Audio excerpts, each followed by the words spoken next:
আসসালামু আলাইকুম সবাইকে স্বাগত জানাচ্ছি Notre Dame, Holy Cross, Saint Joseph এই কলেজগুলার অ্যাডমিশন রিলেটেড একটা পূর্ণাঙ্গ ভিডিওতে A to Z ভিডিওতে, যেখানে আমরা সব কিছু নিয়ে অল্প অল্প করে কথা বলার চেষ্টা করব। এরপরও আরও অনেক ভিডিও আসবে, প্রত্যেকটা টপিকে এখানে যেগুলো লেখা আছে সেগুলো নিয়ে আলাদা করে কথা বলা যাবে। কিন্তু আজকের একটা ভিডিওতে আমি চেষ্টা করব মোটামুটি সব কিছু সম্পর্কে তোমাদের একটা ধারণা দেওয়ার জন্য, যে সমস্ত কলেজগুলোতে ভর্তি পরীক্ষা নিয়ে স্টুডেন্ট ভর্তি করে, অর্থাৎ নটর ডেম, হলি ক্রস এবং সেন্ট জোসেফ। তাহলে আসো আমরা আর দেরি না করে ভিডিওতে প্রবেশ করি। আমার নাম আকিব আহমেদ প্রত্যয়, পড়াশোনা করছি ঢাকা বিশ্ববিদ্যালয়ের ট্রিপল এ ডিপার্টমেন্টে, এবং আমি একজন এক্স ডেমিয়ান, অর্থাৎ আমার নটর ডেম কলেজে আমার পড়ার সৌভাগ্য হয়েছিল। তাহলে চলো আর দেরি না করে আমরা শুরু করি। হ্যাঁ, আচ্ছা, প্রথম প্রশ্ন ভাইয়া, নটর ডেম বা হলি ক্রস বা সেন্ট জোসেফে পরীক্ষা দেওয়ার জন্য কি কি যোগ্যতা লাগে? প্রথম কথা হচ্ছে তোমাকে মানুষ হতে হবে, মানুষ ব্যতীত অন্য কোনো প্রাণী এখানে পরীক্ষা দিতে পারে না। দ্বিতীয় কথা হচ্ছে যে তোমাকে বাংলাদেশের নাগরিক হতে হবে এবং বাংলাদেশের SSC পাস করতে হবে। এবং তৃতীয় কথা হচ্ছে যে তোমাকে GPA 5 পেতে হবে। কত পেতে হবে ভাইয়া? GPA 5 পেতে হবে। GPA 5 না পেলে তুমি নটর ডেমে কিংবা হলি ক্রসে কিংবা সেন্ট জোসেফে পরীক্ষা দিতে পারবা না। এবং তারা মাঝে মধ্যে, বিশেষ করে গত বছর সহ আরও বেশ কিছু বছর ধরে তারা একটা শর্ত যুক্ত করেছে তার সাথে, সেটা হচ্ছে হায়ার ম্যাথেও তোমাকে GPA 5 পেতে হবে। ঠিক আছে? অর্থাৎ তোমার হায়ার ম্যাথ 4 সাবজেক্ট হোক আর মেইন সাবজেক্ট হোক, সেটা কোনো কথা না, হায়ার ম্যাথে তোমাকে GPA 5 পেতে হবে। কারণ নটর ডেম অ্যাকচুয়ালি দিন শেষে ওই ফিজিক্স, কেমিস্ট্রি, ম্যাথকে বেশি গুরুত্ব দেয়, তো তাই হায়ার ম্যাথে A+ না পেলে তারা আসলে পরীক্ষা দিতে দেয় না। সুতরাং তোমাকে GPA 5 পেতে হবে এবং হায়ার ম্যাথে GPA 5 পেতে হবে আলাদা করে, এবং ওভারঅল GPA 5 পেতে হবে। ভাইয়া গোল্ডেন না পেলে কি নটর ডেমে পরীক্ষা দেওয়া যাবে না? এরকম কোনো কথা নেই। ঠিক আছে, গোল্ডেন না পেলেও তুমি নটর ডেমে পরীক্ষা দিতে পারবা এবং চান্সও পেতে পারবা, এতে করে কোনো সমস্যা নাই। একটা প্রশ্নের উত্তর এখানে আরেকটা দিয়ে রাখি যে ভাইয়া SSCর মার্কস কি নটর ডেমের ভর্তি পরীক্ষায় যুক্ত হয় কিনা, যোগ হয় কিনা? যদি একদম সঠিক উত্তর, সরাসরি উত্তর দিতে হয়, তাহলে হচ্ছে না, যুক্ত হয় না বা যোগ হয় না। কারণ হচ্ছে গিয়ে যে সার্কুলারটা প্রকাশিত হয় এই কলেজগুলো, Notre Dame, Holy Cross, Saint জোসেফের, এই সার্কুলারগুলোর ভেতরে কোথাও লেখা নেই। কিন্তু অনেক সময় দেখা যায় যে যাদের SSCতে মার্কস একটু ভালো, তাদের পরীক্ষা একটু খারাপ হলেও অ্যাকচুয়ালি তারা চান্স পেয়ে যায়। এখন এটা কেন হয় এক্স্যাক্টলি, এটা তো আমরা জানি না। কারণ যে বলতেছে পরীক্ষা খারাপ, আসলে হয়তো তার পরীক্ষা ভালোই হয়েছে, বা যে বলতেছে পরীক্ষা ভালো, আসলে দেখা যাবে তার ভুল হয়েছে। এগুলো তো আসলে বোঝা যায় না। হ্যাঁ, স্টুডেন্টরা পরীক্ষা দিয়ে এসে অনেক রকমের কথা বলে। So the ultimate thing is যে না, যোগ হয় না ধরেই তুমি আগাবা। কারণ যোগ হলেও কি না হলেও কি, তোমার তো এখন কিছু করার নেই, তোমাকে তো পরীক্ষার হলে বেস্ট পরীক্ষা দিতে হবে। সুতরাং যোগ হয় না। ঠিক আছে? আচ্ছা, নেক্সট ভাইয়া, সিলেবাসকে, এই যে পরীক্ষাটা হবে, যে অ্যাডমিশন টেস্টটা হবে, এটার সিলেবাসটা কি? একদম সোজাসাপটা কথা হচ্ছে ভাইয়া, এটার সিলেবাস হচ্ছে SSCর সিলেবাস। ভালো করে শুনে রাখো, SSCর সিলেবাস। তোমার SSCর সিলেবাস যদি শর্ট হয়ে থাকে তাহলে শর্ট, ফুল হয়ে থাকলে ফুল। অর্থাৎ SSCতে এক্স্যাক্টলি তুমি যেই সিলেবাসের উপর পরীক্ষা দিয়েছো সেই সিলেবাসের উপরেই তুমি নটর ডেমে পরীক্ষা দিবা, হলি ক্রস, সেন্ট জোসেফে পরীক্ষা দিবা। অর্থাৎ তোমার ধরো বাংলা ফার্স্ট পেপার, যারা ফুল সিলেবাস যখন ছিল, তখনও কিন্তু বাংলা ফার্স্ট পেপারের সব কিছু কারো পড়া লাগতো না, নির্দিষ্ট কিছু গদ্যপদ্যই পড়া লাগতো, এবং সেখান থেকেই প্রশ্ন আসতো নটর ডেমে। সুতরাং নটর ডেম সম্পূর্ণরূপে শর্ট সিলেবাসের উপর প্রশ্ন করে, এবং যেই সিলেবাসটা তোমার পরীক্ষায় আছে, SSC পরীক্ষায়, তার উপরেই প্রশ্ন করে। সুতরাং কোনোভাবেই তুমি ভাববা না যে ভাইয়া ফুল সিলেবাস পড়তে হবে, অমুক তমুক পড়তে হবে, কিচ্ছু পড়তে হবে না। আর একটা কথা বলে রাখি এখানে, আমি আবার বলছি যে SSC সিলেবাস আমি এখানে একদম ক্লিয়ারলি লিখে রাখি, নট HSC সিলেবাস। অর্থাৎ অনেকেই আছে মনে করে যে SSCর পাশাপাশি আমি একটু HSCর থেকে একটু ম্যাথ পড়ি, যেগুলো রিলেটেড চ্যাপ্টার আছে, যেমন ধরো প্রবাবিলিটি, এই চ্যাপ্টারটা তো HSCর বইতেও আছে। তারপরে ধরো ওই যে সমীকরণ রিলেটেড চ্যাপ্টার HSC বইতে আছে, ফিজিক্সের বল ঠল, এগুলো আবার SSCতেও পড়ছো, আবার HSCতেও আছে। তো একটু হায়ার লেভেলের জিনিসপাতি আমি একটু পড়ে যাই। হ্যাঁ, অনেকে মনে করে এরকমটা, নিউটনের 3টা সূত্র তো SSCর বইতেও আছে, আবার HSCর বইতেও আছে, বাট HSCর বইতে একটু হায়ার লেভেলে আছে, একটু বেশি করে আছে, তাহলে একটু ওগুলো আমি একটু পড়ে যাই। কোনো দরকার নাই ভাইয়া, সম্পূর্ণরূপে SSCর সিলেবাসের উপরেই পরীক্ষা হবে, এবং SSCর বোর্ডের সিলেবাস, বোর্ডের বই, ঠিক আছে, বোর্ডের বইগুলোর উপরে পরীক্ষা হবে। কোনো ধরনের কোনো এক্সট্রা বার্ডেন তুমি নিবা না, শুধু শুধু নিয়ে তোমার পরীক্ষাটা খারাপ করার কোনো দরকার নেই। ঠিক আছে, নাইস। নেক্সট, পরীক্ষার মান বন্টন কি ভাইয়া? ঠিক আছে, এই প্রশ্নের উত্তর তোমাকে ভাইয়া যে দিবে, আমি এখন বলে রাখি একদম ক্লিয়ারলি, যে তোমাকে বলবে যে ভাইয়া পরীক্ষার মান বন্টন এটা এটা এটা, এতগুলো শর্ট কোশ্চেন, এতগুলো MCQ, এতগুলো রিটেন, এই সাবজেক্ট থেকে এত মার্কস, সে তোমাকে সম্পূর্ণরূপে ধোঁকা দিচ্ছে, এটা তুমি বিশ্বাস করো। এটা যদি আমিও কখনো দিই, আমিও তুমি বুঝবা যে ভাইয়া ধোকা দিচ্ছে আজকে। কারণ এক্স্যাক্ট মান বন্টন পরীক্ষার কী হবে এটা আমরা কেউ জানি না, এটা শুধুমাত্র নটরডেম কলেজই জানে এবং তারা এটা প্রকাশ করে না। অর্থাৎ আমি যদি আমার এক্সাম্পল দিয়ে বুঝাই, আমি যে এবার পরীক্ষা দিয়েছিলাম সেই বছর নটরডেমে আমরা ভেবেছিলাম যে physics, chemistry, math, Bangla, English, ICT সব কিছু থেকে প্রশ্ন আসবে, রাইট? প্রথম দিন আমার পরীক্ষা হয়েছিল, দ্বিতীয় দিন টোটাল মনে হয় 6টা শিফটে পরীক্ষা হয়, বা এটা চেঞ্জ হতে পারে আর কি। আমার সময় 6টা শিফটে পরীক্ষা হয়েছিল। প্রথম 3টা শিফটে আমি পরীক্ষা দিয়েছিলাম, চতুর্থ শিফট অর্থাৎ সেকেন্ডে ফার্স্ট শিফট। প্রথম 3টা শিফটে ওনারা বায়োলজি থেকে প্রশ্ন করছে, ওনারা আইসিটি থেকেও প্রশ্ন করছে। সুতরাং এই 3টা শিফটের খবর শুনে আমি কি ভাবছি, ডেফিনেটলি বায়োলজি এবং আইসিটি আসবে। আমি যখন পরীক্ষা দিতে গেছি আমার শিফটে আমার কোয়েশ্চেনে কোনো বায়োলজি কোশ্চেন ছিল না, কোনো আইসিটি প্রশ্ন ছিল না। বাংলা এবং ইংলিশ কোশ্চেন ছিল 5-5 10 মার্ক, বাকিটা ছিল ফিজিক্স, কেমিস্ট্রি, ম্যাথ। সুতরাং যে তোমাকে বলবে যে এই বছর নটরডেমের মানবন্টন এরকম, সে তোমাকে ধোকা দিচ্ছে। কেউ এক্স্যাক্টলি জানে না যে কী আসবে। হ্যাঁ, তবে ফিজিক্স, ম্যাথ এই দুটো হচ্ছে ম্যাক্সিমাম প্রায়োরিটি, কেমিস্ট্রি হচ্ছে সেকেন্ড প্রায়োরিটি, তারপরে এই 3টেই মোটামুটি ম্যাক্সিমাম প্রায়োরিটি, তারপরে বাকি সব কিছু। অর্থাৎ বাংলা, ইংলিশ থেকে আসলেও আসলে ফিজিক্স, কেমিস্ট্রি, ম্যাথের চাইতে কম আসে ইউজুয়ালি। আইসিটি থেকেও আসতে পারে, বাংলা থেকেও আসতে পারে, ইংলিশ থেকেও আসতে পারে, সাধারণ জ্ঞান থেকেও আসতে পারে, বাট কম প্রায়োরিটি, ঠিক আছে? এবং আমি যতগুলো কথা বলতেছি সবগুলো কিন্তু সেন্ট জোসেফ এবং হলি ক্রসের জন্য প্রযোজ্য, সুতরাং আলাদা করে নাম বলতেছি না প্রত্যেকবার। হ্যাঁ, সবগুলোর জন্য প্রযোজ্য। তার মানে কি ভাইয়া, মানবন্টন কি আমরা জানি না। আচ্ছা, কি ধরনের প্রশ্ন আসে ভাইয়া? মোটামুটি ওভারঅল যদি আমরা বলি তাহলে এ যাবৎকালে এমসিকিউ কোশ্চেন হচ্ছে দেখা গেছে, শর্ট কোশ্চেন অ্যান্সার হতে দেখা গেছে, এবং রিটেনও হতে দেখা গেছে। এই 3 ধরনের প্রশ্ন দেখা গেছে। এমসিকিউ তো বুঝোই, জাস্ট দাগাইতে হবে তোমাকে, বৃত্ত ভরাট করতে হবে আর কি। আমার সময় এমসিকিউ আসছিল, কোয়েশ্চেনের ভেতরেই বৃত্ত ভরাট করার জন্য আলাদা একটা ওএমআর এর টেবিল ছিল, ওখানে বৃত্ত ভরাট করতে হয়েছিল। আচ্ছা, তারপরে শর্ট কোশ্চেন অ্যান্সার হতে পারে, ছোটো 2 মার্কের কোশ্চেন আমার সময় আসছিল, ছোটো প্রশ্ন, অর্থাৎ এমসিকিউ স্টাইলই, বাট এখানে তোমাকে অপশন দেওয়া নেই, একটা অঙ্ক করতে দেওয়া হলো, একটা কিছু জিজ্ঞেস করা হলো, শর্ট কোয়েশ্চেন অ্যান্সার। রিটেনও আসতে পারে। রিটেন বলতে কি ভাইয়া, যে কোনো কিছু। সম্ভবত গত বছর বা তার আগের বছর একবার সংজ্ঞা আসছে ফিজিক্সের, ঢাল কাকে বলে, ঠিক আছে? ফিজিক্সের, কেমিস্ট্রির সংজ্ঞা আসছে। সুতরাং রিটেনের যে কোনো কিছু তোমাকে জিজ্ঞেস করতে পারে। সো দ্য প্রবলেম ইজ যে কেন অ্যাকচুয়ালি এনডিসির প্রশ্ন এই পরীক্ষা নিয়ে এত মানে হচ্ছে কনফিউশন হয়। প্রবলেমটা হচ্ছে যে তোমার সিলেবাস ফিক্সড, এসএসসির সিলেবাস, বাট কী প্রশ্ন আসবে এটা ফিক্সড না। এনিথিং ক্যান বি দেয়ার, এবং তোমার বেসিক নলেজ এবং কনসেপ্টকে যাচাই করার জন্য তারা যে কোনো ধরনের প্রশ্ন দিতে পারে, এনিথিং। আর একটা প্রশ্ন অ্যান্সার করি এখানে ভাইয়া, যে নেগেটিভ মার্কিং থাকবে কিনা। We don't know, this is the truth, আমরা জানি না। যে তোমাকে বলবে যে আমি জানি, সেই বুঝবে যে ভুল বোঝাচ্ছে। কারণ ভাই আমি নটরডেমে পড়ে আসছি, এবং তারপর আরও 2 বছর 3 বছর ধরে নটরডেমের জন্য পোলাপানকে রেডি করাচ্ছি। তাহলে আমি জানলে তোমাদেরকে না জানাই কি আমার কোনো লাভ আছে বলো? ধরো আমি জানি যে নেগেটিভ মার্কিং আছে কি নাই, এখন আমি তোমাকে আজকে বলবো না, তাহলে কি আমার কোনো লাভ আছে? আমার কোনো উপকার আছে? নাই। আমি তোমাকে বললেই তো আমার লাভ, তাই না? সুতরাং আমরা জানি না যে নেগেটিভ মার্কিং আছে কি নাই, অর্থাৎ নেগেটিভ মার্কিং আছে কি নাই এটা কেউ জানে না।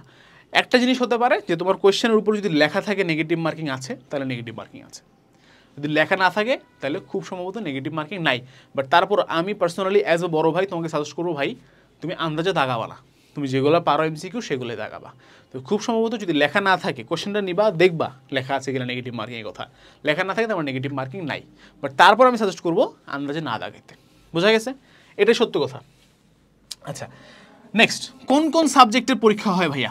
এইটা হচ্ছে তোমার সার্কুলারে লেখা থাকে, এক এক বছরের সার্কুলারে এক এক রকম লেখা থাকে। তবে একটা কথা এখানে আবারও বলে দিই, যে যেই সাবজেক্টগুলো ওখানে লেখা আছে সেই সাবজেক্টগুলোর বাইরে আসবে না কখনো। ধরো তোমার এই বছরের সার্কুলারে লেখা আছে হচ্ছে Bangla, English, physics, chemistry, math, biology, ICT নাই, ঠিক আছে? তার মানে আইসিটি থেকে আসবে না। বাট যেই 6টা সাবজেক্ট লেখা আছে প্রত্যেকটা থেকে যে আসবেই আসবে এই গ্যারান্টি নাই। যেমন আমার বারে বাংলা, ইংলিশ, আইসিটি লেখা ছিল, but Bangla, English, biology, ICT সব লেখা ছিল, হ্যাঁ, কিন্তু আমার সেটে বায়োলজি এবং আইসিটি আসে নাই। সুতরাং যেগুলো লেখা আছে তার মধ্য থেকেই আসবে, কিন্তু সবগুলো আসবে এই গ্যারান্টি নেই, ঠিক আছে? ডান। নেক্সট, ভাইয়া ভাইবা হবে নাকি? ঠিক আছে, ভাইবা পরীক্ষা হবে নাকি? গত বছরের আগ পর্যন্ত সবার একটা বদ্ধ ধারণা ছিল যে অবশ্যই ভাইবা হবে, নটরডেমে স্পেশালি। কিন্তু গতবার জিনিসটা চেঞ্জ হয়েছে। গতবার নটরডেমে কোনো ভাইবা হয় নাই। সেন্ট জোসেফে গতবার কি ভাইবা হয়েছে কিনা আমি ভুলে গেছি, সম্ভবত হয়েছে। সেন্ট জোসেফে যেটা করে ওদের স্টাইল একটু আলাদা, নটরডেমে আগে স্টাইলে ফলো করতো।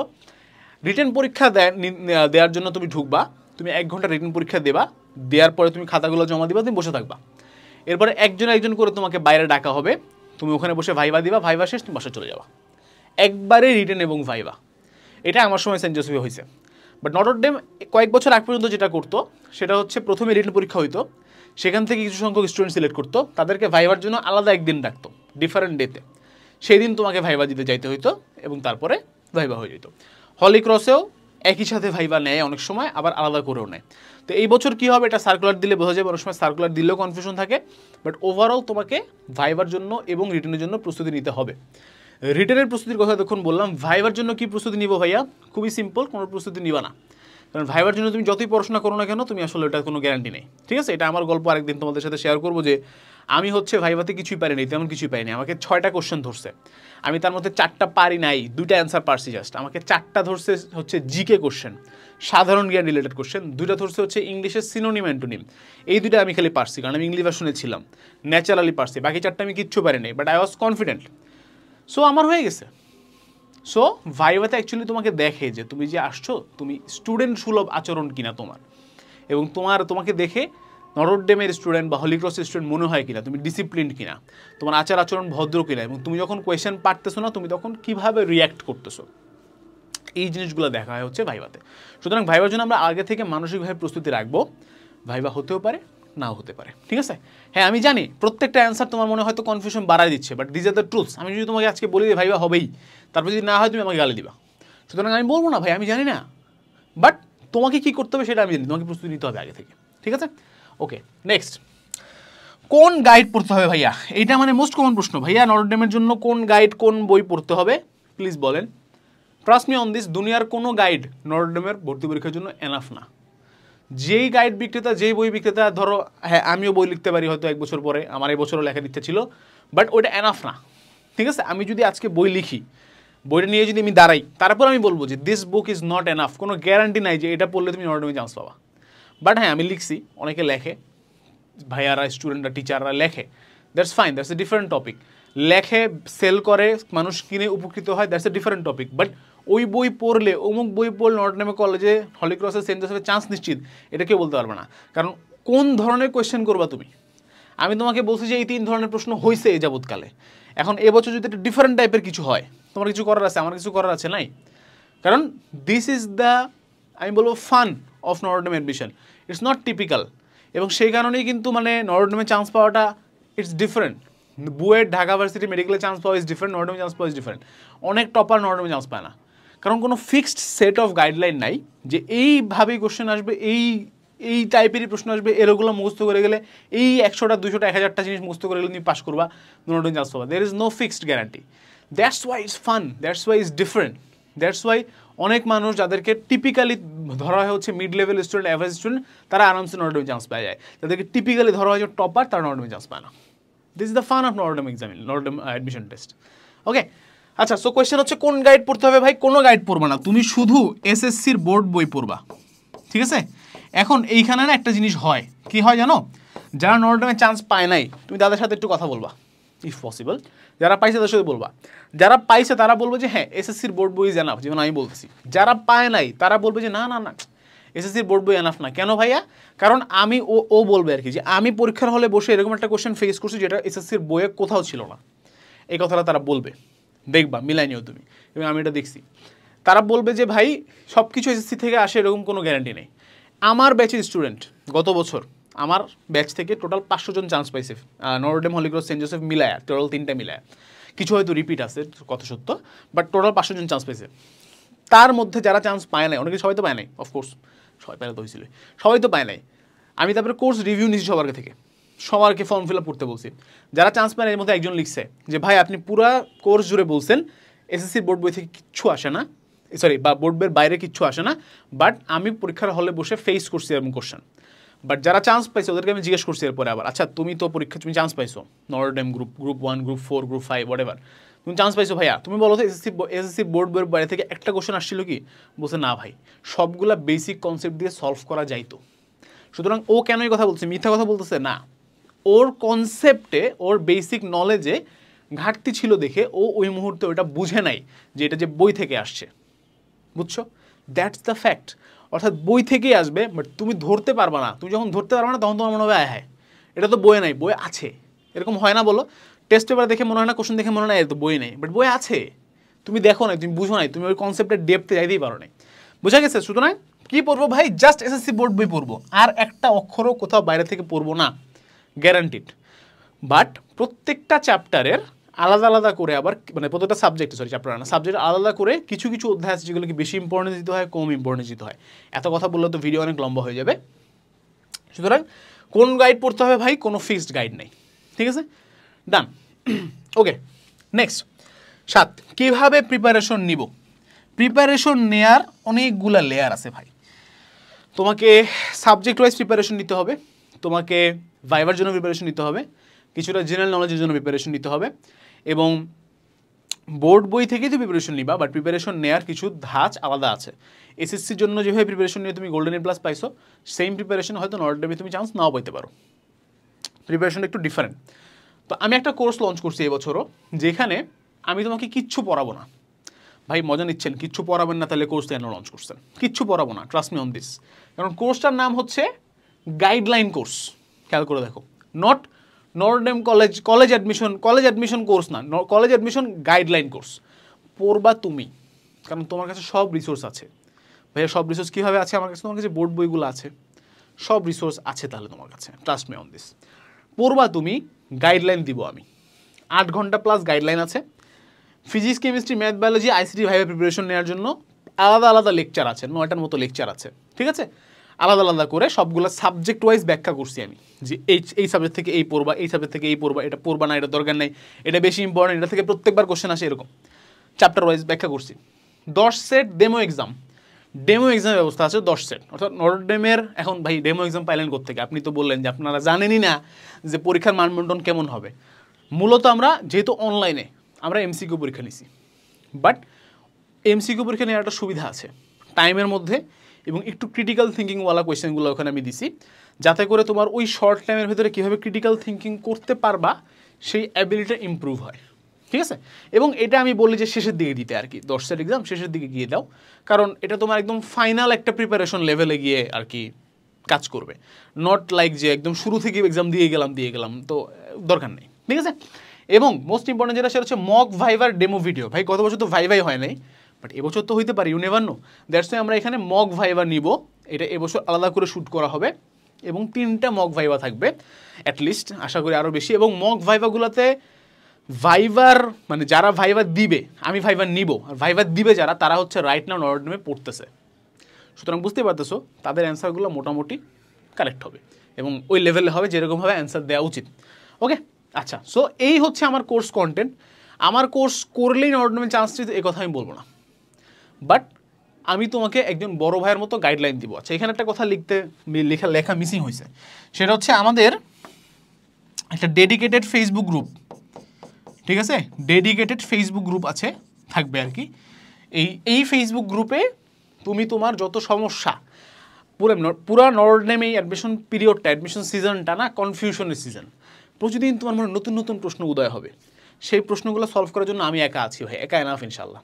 তো সেইখানে তোমরা হচ্ছে তোমাদের যাবতীয় প্রশ্নগুলা জানাতে পারবা, যে ভাই এটা কি, ওটা কি, এটা পড়া লাগবে নাকি, ওটা পড়া লাগবে নাকি, এইগুলা। নট লাইক যে ভাই এই ম্যাথটা সলভ করে দেন, ওই জিনিস না, কোয়েশ্চেন্স অ্যাবাউট অ্যাডমিশন। এবং আরেকটা জিনিস হচ্ছে আমরা জুম সেশন নিব। গত বছর এই জুম সেশন করাইতে চাইছিলাম, পরে শেষের দিকে আর হয় নাই, বাট এবছর ইনশাল্লাহ আমি বদ্ধপরিকর যে আমি জুম সেশন নিবই, এবং তোমাদের সাথে আমি সামনাসামনি বসে কথা বলবো, ঠিক আছে? এটা মাসে অ্যাটলিস্ট একবার, 3 মাস তো একবার 2বার করে আমি জুম সেশন নিব। এক্স্যাক্টলি কয়বার নিব সেটা আমি ওয়াদা করতে পারতেছি না রাইট নাও, দেখা যাক কত মানুষ ভর্তি হয়, কিভাবে কি করা যায়, we will plan about that, but নিব ইনশাল্লাহ, এটা গ্যারান্টিড। সো এই হচ্ছে আমার কোর্স কন্টেন্ট, এই হলো জিনিসপাতি। ভর্তি ইচ্ছুক শিক্ষার্থীর জন্য গাইডলাইন কোর্স, বারবার বলতেছি গাইডলাইন কোর্স। গত বছর আমি কয়েকজনকে রিফান্ড পর্যন্ত দেওয়া লাগছে আমার, কারণ ওরা হচ্ছে ভর্তি হয়ে বলে ভাই ক্লাস কই। আমি বললাম যে ভাই এই যে ক্লাস 9টা লেকচার আছে গাইডলাইনের আমার, ওরা বলে যে ভাই এগুলো কি, আমি তো ভর্তি হয়েছি ক্লাস করার জন্য, আপনি আমাকে পড়াবেন নটরডেমে ভর্তি পরীক্ষার জন্য। আমি বললাম না ভাই, ইটস এ গাইডলাইন কোর্স, তোমাকে আমি গাইডলাইন দিব, তুমি পড়বা, কীভাবে পড়বা আমার থেকে জেনে নাও, কোনটা পড়বা আমার থেকে জেনে নাও। এবং আরও অনেক ব্যাপার স্যাপার আছে, এক্সাম হল ট্রিক্স নিয়ে একটা ভিডিও আছে 9টা লেকচারের মধ্যে, যেখানে আমি শুধু আলাপ করছি যে পরীক্ষার হলে বসে কি করতে হবে না করতে হবে, এটসেট্রা এটসেট্রা। একটা সম্ভবত আছে হচ্ছে গিয়ে ওভারঅল একটা আছে, মানে সাবজেক্ট ওয়াইজ না, ওভারঅল প্রিপারেশনের ট্রিক্স অ্যান্ড টিপস আছে যে কত ঘন্টা সময় কোনটার পিছনে দেওয়া উচিত, কী দেওয়া উচিত। মানে ভাই ওই যে বললাম, বড় ভাই হিসেবে তোমাকে আমি যতটুক পারি আমি গাইডলাইন দিচ্ছি, ঠিক আছে, দ্যাটস ইট। ওকে, সো কীভাবে প্রিপারেশন হলো 8। ভাইয়া নটর ডেমে কারা চান্স পায়? খুবই হাস্যকর প্রশ্ন। ওই যে বললাম মানুষ চান্স পায়, ঠিক আছে, এবং হচ্ছে গিয়ে যারা জিবে হয় তারপর খেয়ে দিতে পারে। আচ্ছা, কারা চান্স পায়? এক কথা যদি উত্তর দিই, বেসিক ভালো, যাদের বেসিক ভালো, যাদের প্রবলেম সলভিং অ্যাবিলিটি আছে, এবং যারা ভদ্র। একটু ব্যাখ্যা করি। ফার্স্ট থিং, বেসিক ভালো মানে কি ভাই? কনসেপ্ট ভালো, অর্থাৎ বইয়ের যে কোনো একটা কিছু সম্পর্কে তোমার কনসেপ্ট, ইনডেপথ কনসেপ্ট আছে, তুমি জানো যে কীভাবে এটা কাজ করে, কীভাবে কী হয়, ইত্যাদি ইত্যাদি। দিস ইজ বেসিক ভালো। প্রবলেম সলভিং মানে কি? মানে হচ্ছে পরীক্ষার হলে বসে তুমি হয়তো এমন একটা কোয়েশ্চেন পাবা, খুবই সিম্পল জিনিসের, ধরো তুমি সারা জীবন ধরো ম্যাথে, হায়ার ম্যাথে তুমি হচ্ছে ধারার অঙ্ক সলভ করে গেছো, তোমাকে এখন নটরডেমে ভর্তি পরীক্ষার ধারাই একটা অঙ্ক দিছে, বাট এই পার্টিকুলার অঙ্কটা তুমি জীবনে দেখো নাই, কমপ্লিটলি নিউ, তাহলে তোমাকে পরীক্ষার হলে বসে প্রবলেমটা সলভ করতে হবে না? এইটার জন্য কি লাগবে? প্রবলেম সলভিং অ্যাবিলিটি লাগবে। এবং যারা ভদ্র কেন বলতেছি, তুমি যদি নটরডেম কলেজে যেয়ে পরীক্ষা দেওয়ার সময়, রিটেন হোক ভাইবা হোক, একটু যদি বাই এনি চান্স অভদ্রতা প্রকাশ করো, যেমন পরীক্ষা দেওয়ার সময় মনে করো তুমি যে রুমে গিয়ে পরীক্ষা দিচ্ছ, ওই রুমে তোমার এক বন্ধু পরীক্ষা দিচ্ছে, পরিচিত, দোস্ত কী অবস্থা, বন্ধু হ্যালো, মামা অল গুড, কাবাই দিব, কথা বলছো না পরীক্ষা শুরুর আগে, কিন্তু কথা বলছো না, তুমি হয়তো পরীক্ষা শুরুর আগেই সাইলেন্ট এক্সপার্ট হয়ে গেছো হয়তো। পাশাপাশি এক বেঞ্চে দুজন করে, আমার সময় দুজন করে পরীক্ষা দিয়েছিল, পাশাপাশি বসছেন না, ভাই কী অবস্থা, ভালো আছেন, কোন জায়গা থেকে আসছেন? ও রাজশাহী, আরে আমি তো ঢাকার ছেলে, আমি নটরডেমে পরীক্ষা দিচ্ছেন, কী অবস্থা, ভালো দিচ্ছেন তো? ওকে, আরে ভাই কাবাই দিব ইনশাল্লাহ, দুজন মিলে একসাথে ব্রাদারহুড করছো না, দেখা গেছে তুমি তোমার জীবন ধ্বংস করছো, পাশের জন্য জীবন ধ্বংস করে ফেলছো। অর্থাৎ আচ্ছা, নটরডেমে চান্স না জীবন ধ্বংস এরকম কিছু না, বাট সাইলেন্ট এক্সপার্ট হয়তো হয়ে গেছো, হয়তো, বুঝতে পারছো? সুতরাং অভদ্রতা যদি তুমি শো করো, নটরডেম হচ্ছে হাইলি ডিসিপ্লিন একটা কলেজ, এখানে যারা পড়ে তারাও জানে, মানে পদে পদে ডিসিপ্লিন। এবং আমরা কিছুদিন আগে হচ্ছে নটরডেমের কত এটা 75 বছর পূর্তি হইলো সম্ভবত, ওখানে গেছিলাম, এবং আমরা তো ভাই বাচ্চা মানুষ, বুইরা ব্যাটারা পর্যন্ত আসছে, এবং নটরডেমের যে ডিসিপ্লিন, এই ডিসিপ্লিন ওই দিন পর্যন্ত দেখা গেছে, ঠিক আছে? তুমি যত মনে করো যে সরকারি কর্মকর্তা, অভিনেত্রী, স্পোর্টসম্যান, ওরা আসছে, ধরো সেলিব্রিটি, ওরাও নটরডেমে ঢোকার সময় লাইনে দাঁড়ায় আছে, এরকম সুন্দর মতো লাইনে দাঁড়ায় আছে, কোনো স্কোপই নাই তোমাকে ভিআইপি ট্রিটমেন্ট দেওয়ার, সবাই এখানে নটরডেমিয়ান, ওরা লাইনে দাঁড়ায় আছে, লাইনে দাঁড়ায় ঢুকছে, লাইনে দাঁড়ায় খাবার নিছে, লাইনে দাঁড়ায় সব কাজ করছে, কফি খাওয়ার জন্য লাইন ধরে দাঁড়ায় আছে। অন্য যে দুনিয়ার যে কোনো জায়গা হইলে যারা আমাদের মতো সাধারণ নটরডেমিয়ান, তারা কফি পাইতো কিনা শিওর না, যারা ভিআইপি নটরডেমিয়ান ওরা ভিআইপি সার্ভিস পাইতো। বাট ডিসিপ্লিন ছাড়া যদি তুমি কোনো আচরণ শো করো রিটেন পরীক্ষা কিংবা ভাইভাতে, Notre Dame, Holy Cross, Saint Joseph, তিনটা জন্যই বলতেছি, তুমি চান্স পাবা না। সুতরাং এই তিনটা জিনিস থাকতে হবে ভাই, বেসিক ভালো থাকতে হবে, এটা ভালো করার এখনও সুযোগ আছে, কারণ 3 মাস সময় আছে, অ্যাটলিস্ট 1 থেকে 1.5 মাস তুমি যদি আবার এসএসসি জিনিসগুলো রিভাইজ দাও, বেসিক ইম্প্রুভ হয়ে যাবে। প্রবলেম সলভিং অ্যাবিলিটির সুযোগ বা ইম্প্রুভ করার ওয়ে হচ্ছে বেশি বেশি পরীক্ষা দেয়া, আর ভদ্রতা তো ভাই, ইউ হ্যাভ টু বি ভদ্র, ঠিক আছে? চুল বেশি বড় নিয়ে যায়ও না আর কি। Last question but not the least is, নটরডেমে কি কোটা আছে ভাইয়া? এই আর একটা খুব ফানি কোয়েশ্চেন এই কারণে যে নটরডেম কলেজে কোটা আছে, কাদের জন্য আছে? মুক্তিযুদ্ধ কোটা আছে? নাই, মুক্তিযুদ্ধ কোটা নাই।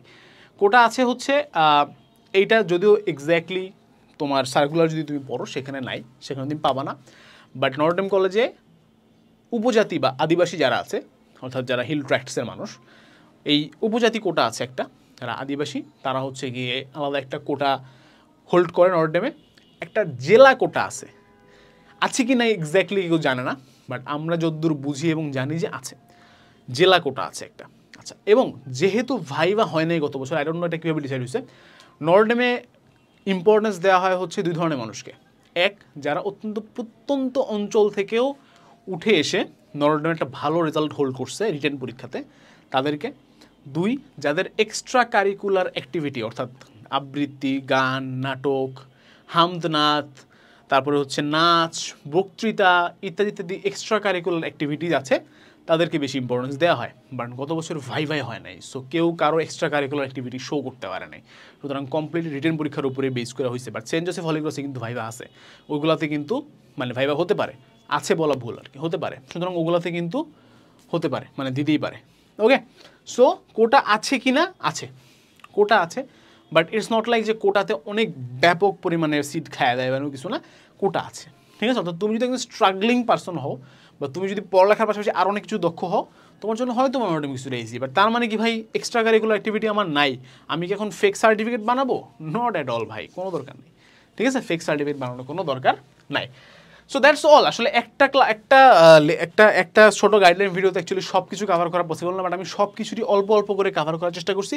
প্রত্যেকটা টপিক নিয়ে ইনশাল্লাহ আমি আলাদা আলাদা ভিডিও বানাবো পুরো অ্যাডমিশন সিজন জুড়ে, নটরডেম অ্যাডমিশন সিজন জুড়ে। এবং trust me on this, course তুমি করতে পারো নাও করতে পারো, বাট সবার জন্য আমি ভিডিও বানাই ভাই, ঠিক আছে। অর্থাৎ এই ভিডিওগুলো কিন্তু প্রাইভেট নাই, this are public videos.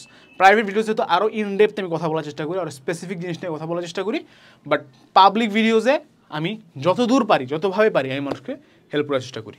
Comment বক্সে জানাও তোমার কী কী প্রশ্ন আছে, ইনশাল্লাহ পরবর্তী ভিডিওগুলোতে আমি সেই প্রশ্নগুলো উত্তর দিব। সবার জন্য শুভকামনা। আসসালামু আলাইকুম, আল্লাহ হাফেজ, দেখা হবে বিজয়।